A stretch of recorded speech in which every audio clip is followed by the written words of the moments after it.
Well, hello there. How is everyone? I hope you're all well on this fabulous, fabulous Friday. It's not been a fabulous week, has it? There's been some horrible things happen, and I always say that, don't I? I start the week and it's like, let's hope this week's going to be a better week. There might be some good stuff, and then someone comes along and screws it up for us.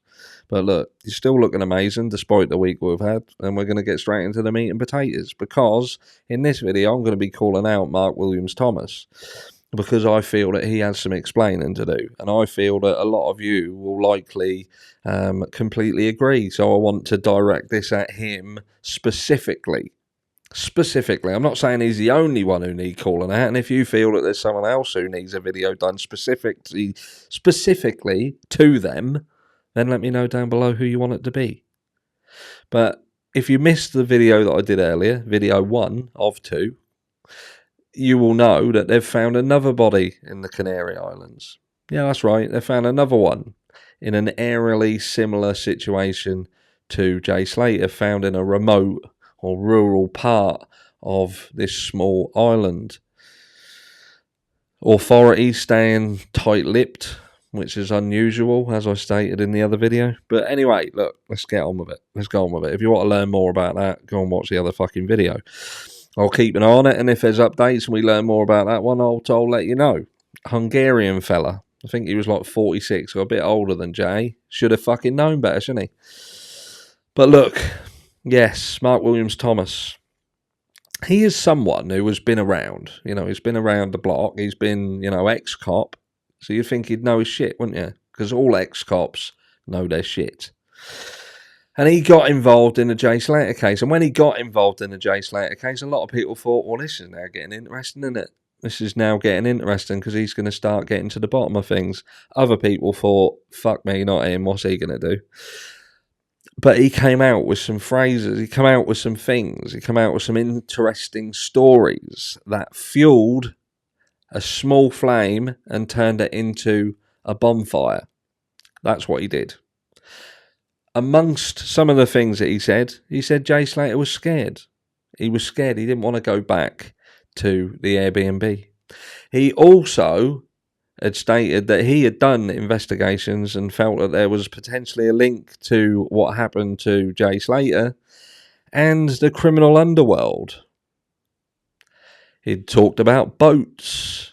He'd talked about watches. He had talked about the fact that Jay Slater was a naughty boy. He'd been a naughty boy. He had potentially even armed himself in the hours before he met his demise. So what I want to know, and what I'm calling him out for, is, are you a person who got yourself involved with this case and was misled? Misled, lied to, talked shit to. Someone pulled the wool over your eyes, but you shared that information with the public. You did videos like a content creator and shared all of that information with the masses. Apparently you was working alongside the family, but you went public and you said the things that you said and made people feel a certain way about that case. Made people dig into things. Again, feel a certain way. So was it that people just managed to pull the wool over your ex-cop eyes? Maybe that's why you're in the position you're in now, where you're no longer really an actual, real cop with a badge and everything. What happened? What happened here? Or did you interview people and get information off credible people, actual credible people who told you things, but now you're scared to go further with that because you've been told you cannot? Is that what has happened here? If you're somebody watching this video and you're not Mark Williams Thomas, let me know down below. What do you think is going on here? Do you think Mark Williams Thomas just made shit up? Which we'll get to that in a sec.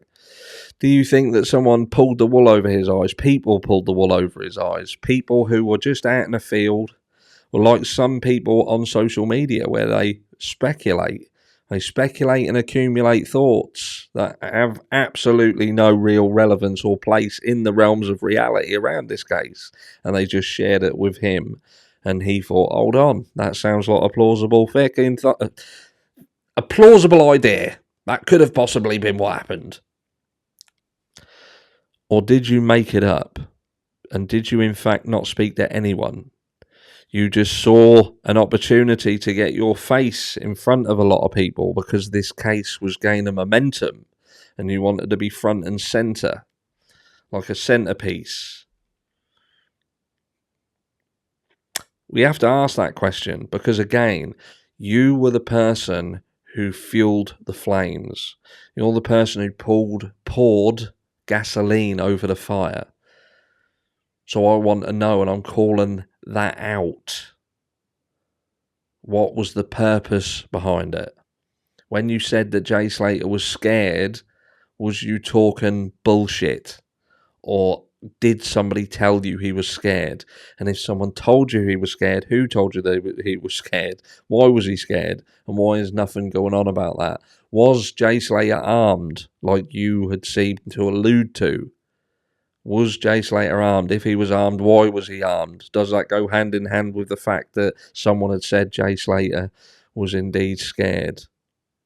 When you said that you had stories or potential connections to what happened to Jay with the criminal underworld, is it that the criminal underworld have now got you by the short and curlies and you daren't say anything? Because they've said they'll cut your fucking Jacobs off. Or that's all we want to know.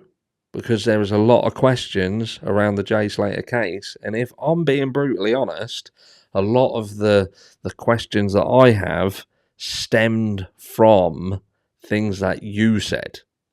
Things that you specifically brought. Because I thought that potentially you was someone who was around this case because you was ground zero and an ex-cop and you'd been involved in fingering old Jimmy. I don't mean fingering him like back of the bike shed sort of stuff, Jimmy Savile, even though you did sort of wait for the you closed the door, the stable door after the horse had bolted, so to speak. Maybe you were scared that he might try and give you one of his special badges. But look, Jay Slater case, it blew up. It blew up for a while. It saw it sort of 15 minutes of fame, so to speak, and now it does seem to be dying off. But for me, there are questions, and as aforementioned, a lot of these questions exist because of Mark Williams Thomas. And I just want to know if Mark Williams Thomas is genuine or he is disingenuous. That's all I want to know. And I think that we, the public, who have invested time, have invested effort into this, and especially people who have donated to the cause, and been scared for Jay and worried, not as much as the parents did. And I'm pretty sure that their worries were probably exacerbated by the things that they were seeing this potentially credible ex-cop saying all over the fucking place.